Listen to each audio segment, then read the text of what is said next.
Bonjour et bienvenue au webinaire sur les nouveautés de AdminIS et de Admin Consult. Pendant le webinaire, vous avez la possibilité de poser des questions via le chatbox. Pouvons-nous demander de poser la plupart des questions à la fin de la session? Si vous avez encore des questions après la fin du webinaire, vous pouvez toujours enregistrer un ticket sur notre site de support. Consultez également nos articles sur le site du support. Vous trouverez certaines réponses dans les nombreux articles. Le lien vers notre site de support est cineton.zendesk.com ou vous pouvez vous rendre sur notre site de support depuis votre admin. Allez vers la page d'accueil, aide et continue. Et vous arrivez sur notre site support. Tout le monde est prêt? Alors on y va. Nous allons commencer par notre plus grande nouveauté, Marketplace. Le Marketplace a déjà été décrit dans le webinaire précédent, mais si vous vouliez l'utiliser à ce moment-là, notre support devait effectuer cette installation. Cela n'est plus nécessaire. Vous pouvez installer le Marketplace vous-même en allant vers la page d'accueil Configuration, Général et Marketplace. Là, vous cliquez sur Install. Attention, vous avez besoin de la configuration requise pour l'installation de la Marketplace. Vous pouvez trouver un article à ce sujet sur notre site support.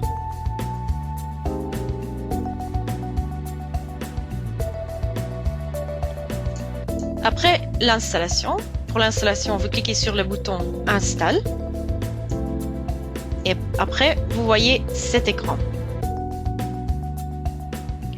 Vous trouverez ici plusieurs intégrations qui fonctionnent avec notre paquet.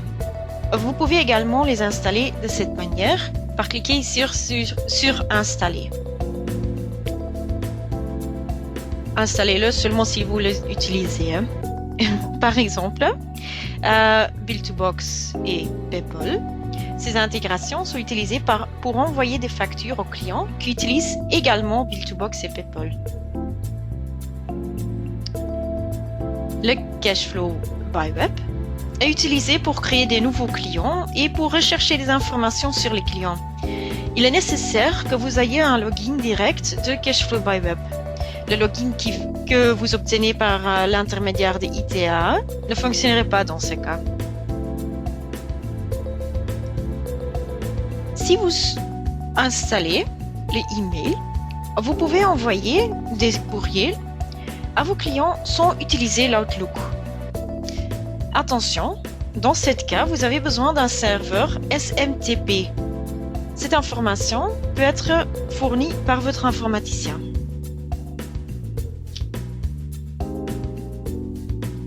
Et le dernier plugin, l'intégration, c'est POM.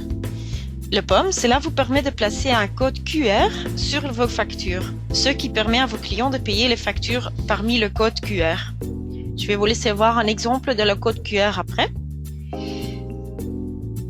Si vous voulez obtenir plus d'informations sur les différentes intégrations, vous pouvez cliquer sur le bouton d'info que vous trouvez à côté de le nom. Cela vous amènera à l'article où les différentes intégrations sont expliquées. Par exemple, ici pour le POM, si je clique là-dessus, le site web s'ouvre directement sur l'article de POM. Ici, vous voyez qu'est-ce que vous pouvez trouver et comment ajouter le QR code vers POM. Ici, vous voyez un exemple, comment ça va apparaître sur la facture.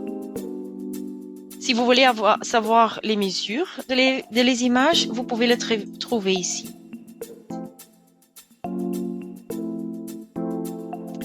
Pour le Marketplace,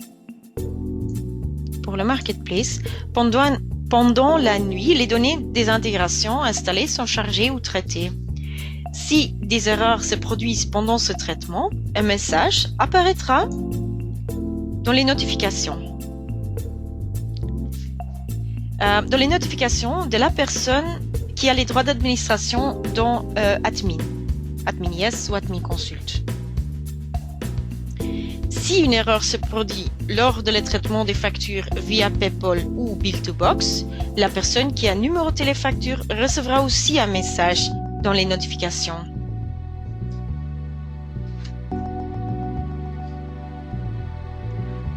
Dans les notifications même, un petit changement a été fait aussi. Maintenant, les messages que vous voyez ici dans les notifications ont été groupés. Par exemple, ici, les vacances, vous voyez le groupe, le nom de le groupe Ono, et après les vacances. Si vous avez des task flow, un message a été envoyé vers vous parce que quelqu'un a coché un task flow, alors vous le voyez ici aussi. Si vous dites que vous voulez voir le message un peu plus tard, alors vous pouvez le minimaliser par cliquer sur le bouton ici à côté, et comme ça, il est minimalisé. Voici les changements apportés à l'écran d'accueil et les nouveautés de Marketplace. Ensuite, nous passons à la section suivante concernant la facturation. Les factures digitales, dans la version précédente d'Admin, étaient créées en format EFFF. Vous vous souvenez, si vous allez dans les factures pour exporter, cliquez sur Exporter, vous cliquez sur EFFF. Mais maintenant, ils ne sont plus créés comme en format EFFF, ils sont créés en format ubl.be. Pour les utilisateurs de PayPal, ils sont également créés en ubl.be ou au format PayPal 3.0, selon la façon dont le client s'enregistre sur le réseau PayPal. Mais avant d'en arriver à votre facture digitale, vous devez naturellement passer par le processus de facturation. Le processus de facturation, tel que vous le connaissez, a aussi un peu changé. Je vais ici dans le Admin Consult vers les factures du projet. Dans Admin IS se trouve dans le facture ouverte. Nous avons ici ajouté deux nouveaux boutons, modifier date et modifier date d'échéance. Dans le passé, si vous voulez modifier la date de la facture, vous devrez cliquer avec un clic droit dessus et vous pouvez sélectionner la date. Maintenant, vous sélectionnez les différentes factures, cliquez en haut sur modifier date facture et changez la date. Comme vous voyez, il y a le message ici en néerlandais, mais comme vous voyez, la date de la facture est modifiée en masse. Mais on avait un autre problème. Dans ce cas, la date d'échéance de la facture n'était pas modifiée. Alors, dans ce cas, le problème était que la date d'expiration de la facture devait également être ajustée. Alors, il fallait ouvrir la facture une par une pour changer cela. Cela n'est plus nécessaire. Nous avons également ajouté alors le bouton modifier date d'échéance. De cette façon, vous pouvez également modifier la date d'expiration de la facture en masse. Alors, on va sélectionner toutes les factures. On clique modifier date d'échéance. Par exemple, on va dire à la fin du mois, c'est la date d'échéance. Maintenant, alors, si on va ouvrir un des factures, aperçu avant l'écran, dans le expiration, ou date d'expiration, il ne me donne pas de résultat dans ce cas. Mais la date, voilà, d'échéance a été modifiée. Petit instant, je voulais fermer. Voilà. Ok. Ça, c'est pour les nouveautés dans la facturation. Maintenant, on retourne sur la page d'accueil et plus précisément le bouton Batch. Et on va ici vers la gestion des coûts récurrentes. Ici, la description, il est encore en anglais, mais ça a été déjà rapporté à notre team de développement. Ça va être résolu.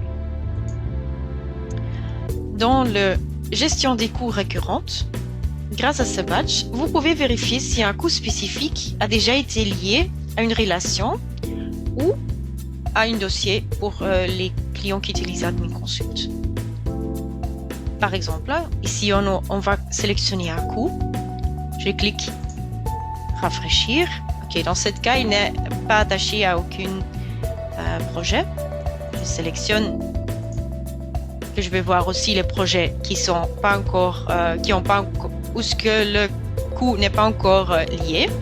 Je vais sélectionner quelques projets.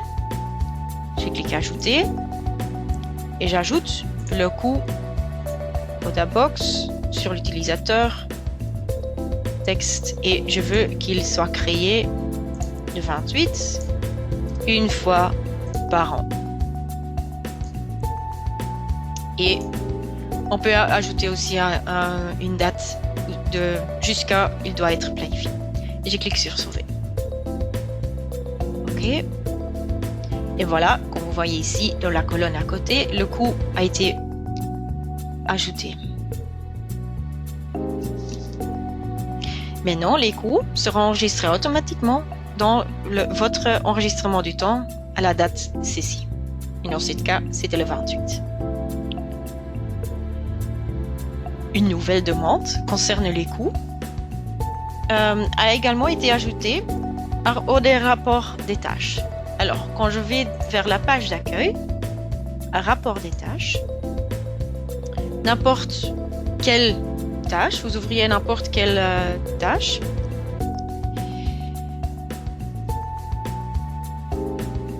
Et là, vous pouvez ajouter les coûts en masse, enregistrer des coûts en masse.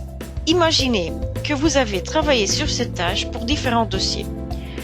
Vous avez déjà coché les différentes sous-tâches. Mais cela, maintenant, on doit enregistrer un coût. Comment on va faire? On sélectionne les différentes tâches. On va vers Action tâches. Et vous voyez ici, on peut cliquer coût fixe au coût variable. Par exemple, un coût fixe, timbre, un montant de 100 €. Ce sont beaucoup de timbres dans ce cas. Et je clique sur sauver. Et maintenant, si je vais vers les enregistrements du temps, vous allez voir que pour les coûts variables, ils ont été enregistrés. Et pour finir, nous avons rapporté une petite modification aussi au dossier des employés. Alors, je vais vers le Home, Employés, et j'ouvre n'importe quel dossier. Je l'avais déjà ouvert. Je vais vers le utilisateur, l'onglet Utilisateur, données d'utilisateur. Alors, la modification qui a été faite, vous ne le voyez pas, vous le voyez seulement au moment que vous désactivez l'employé. Alors, pour supprimer un employé ou le mettre en inactif, alors on a déjà ouvert le dossier. Dans ce cas, on va sélectionner Exclu et on va cliquer sur Sauver. Dès le moment que je clique sur Sauver, un pop-up s'ouvre. Ici, vous sélectionnez la date de fin de contrat. De cette façon, dès le moment qu'on sélectionne ça, la date de départ, excusez-moi, de cette façon, l'employé ne sera plus visible dans les vues d'ensemble des rapports et dans l'aperçu des enregistrements du temps à partir de cette date. Les prestations que l'employé a saisies avant la date de fin seront toujours visibles dans les rapports et aussi dans l'aperçu des enregistrements du temps. Et voilà pour les nouveautés de la dernière version de Admin Consult et AdminIS. Je vous informe qu'une nouvelle version de DMS sera bientôt lancée. Cette version contient une grande modification, ce qui signifie qu'elle ne peut pas sortir sous forme de mise à jour. La nouvelle version de Admin DMS devra alors être réinstallée sur votre ordinateur. Je voudrais vous aussi informer que la possibilité de signer digitalement vos documents parmi AdminIS et Admin Consult est imminente. N'oubliez pas alors de surveiller votre bulletin d'information de Cineton. Merci à tous d'avoir suivi le webinaire. Si vous avez d'autres questions, vous pouvez le poser via le chat. Passez une bonne journée.